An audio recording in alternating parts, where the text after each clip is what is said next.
talk about all of that, the two chairs of the intelligence committees are here with us this morning. It's rare for a Republican and a Democrat to appear together anymore in Washington, which is just another sign of the partisan divide, but two who are willing to do that.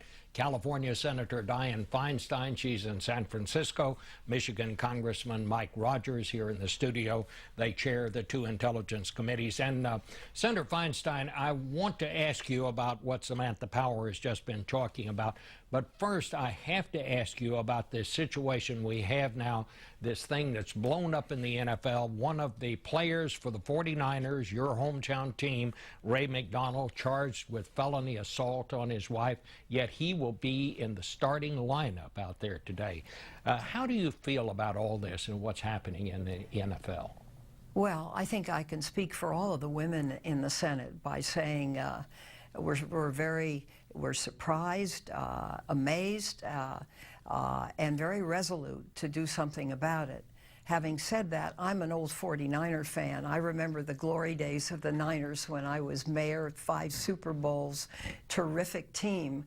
What's happened, excuse me, is a dramatic growth in violence.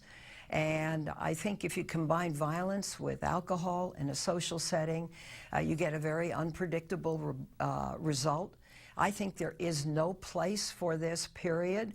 I believe very strongly that if a player is arrested, they should be suspended. And if they are convicted, that ends it. And I know there are contracts, but this has gone on too long. It is getting too bad. And these teams have to set an example for the rest of society. Football is a major sport.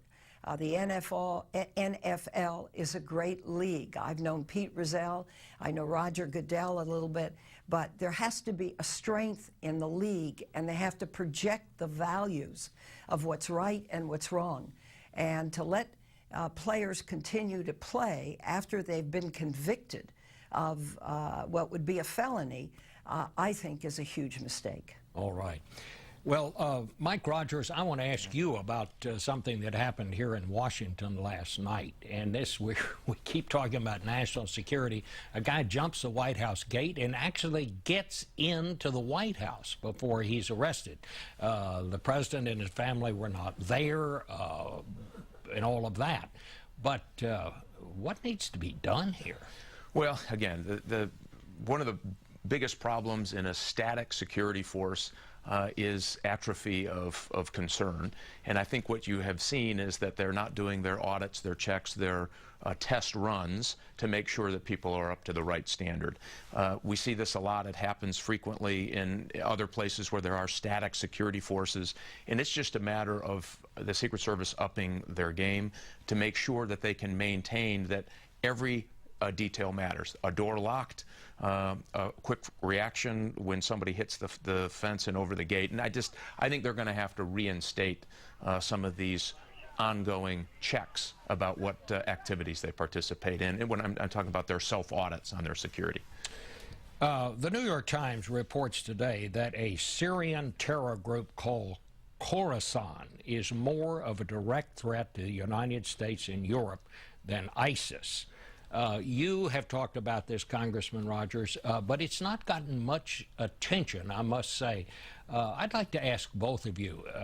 All of a sudden now, ISIS is here, and all of a sudden we're hearing there's something worse down the line. Yeah. Well, first of all, Al-Qaeda always has been on that immediate path of conducting Western attacks. We shouldn't forget it. What happened with ISIS, and I disagree with the assumption that it's less. It's different. That's more immediate. This group that you call Khorasan group, we described it before as forward deployed Al-Qaeda operatives who were engaging with Al-Qaeda in the Arabian Peninsula to develop a terror plot to bring down airplanes. They haven't lost that interest in doing it. That means it's serious. They have both capability, financing, and people. All of that's dangerous. But if you step back, so does ISIS, except they have something different. They have access to people with Western passports. Well, al-Nusra, this group of al-Qaeda individuals, and al-Nusra is an al-Qaeda group in Syria, we believe has access to some of those same individuals. That's why we're so concerned about the possibility of them pulling off a successful attack, and why we've re-tripled our efforts, if you will. Senator Feinstein, do you share Chairman Rogers' concern about this group? I do. I do. And I think there are essentially three major groups that would affect our national security, affect our homeland. Of course, one of them is ISIL.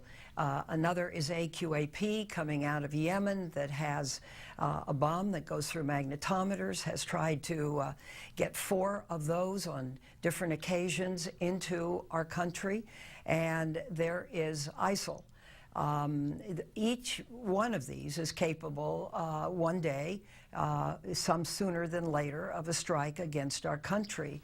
So this is not a good situation. With ISIL, in my view, at least, it's a little more complicated. This aims to be a country, a caliphate. It has a third of Syria already. It's occupied some 14, 15 cities in Iraq. It beheads excuse me. It beheads children.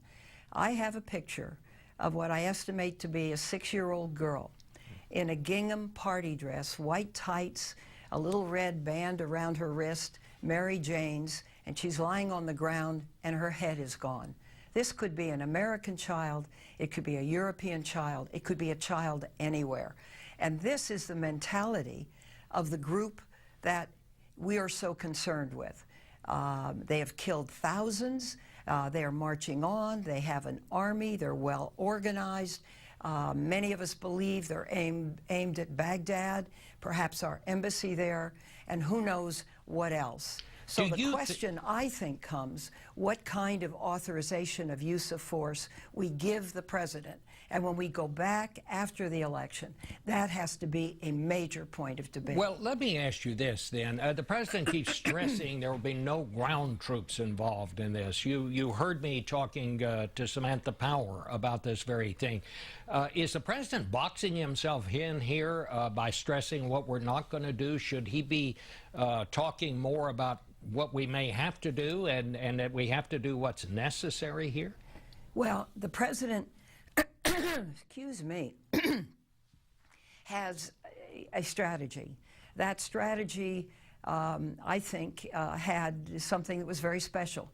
That is a majority of Republicans and a majority of the Senate supporting him.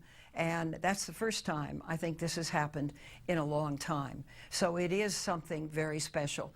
I think it states a strategy. Now, strategies develop. I understand what General Mattis and General Dempsey have said, but I think we need to deal with use of force in a general nature and in an amendment, perhaps to the authorization to use military force, perhaps in something separate, that deals with non-state actors who are real threats to our country and who are creating massive violence throughout the world. ISIS is a problem because it has access to Europe, so many fighters for Europe and visa waiver countries where they can go back and be waived into our country. That's part of the concern about ISIS. But I think we need to deal with this on a more comprehensive basis. Well, Congressman Rogers, does that mean that Congress should tell the president, look, if you need to use ground troops, we're ready to back you on that. We need to do whatever needs to be done here. Well, we need to start talking about a plan to defeat ISIS. We probably should lay out our battle plans, but we shouldn't take anything off of our battle plans. And what you're seeing now, I think, is a frustration. Frustration on the military perspective, saying, please don't limit us on what we need to do to defeat this terrorist group. So think about where we are. Egypt, Sisi just said that he would be interested in helping on ISIS. This is huge. This is an important development. But a few years ago, he said, give me the equipment, Mr. President, so that I can push back on terrorists in the Sinai. He said no. The terrorists said yes. He's got a fight on his hand.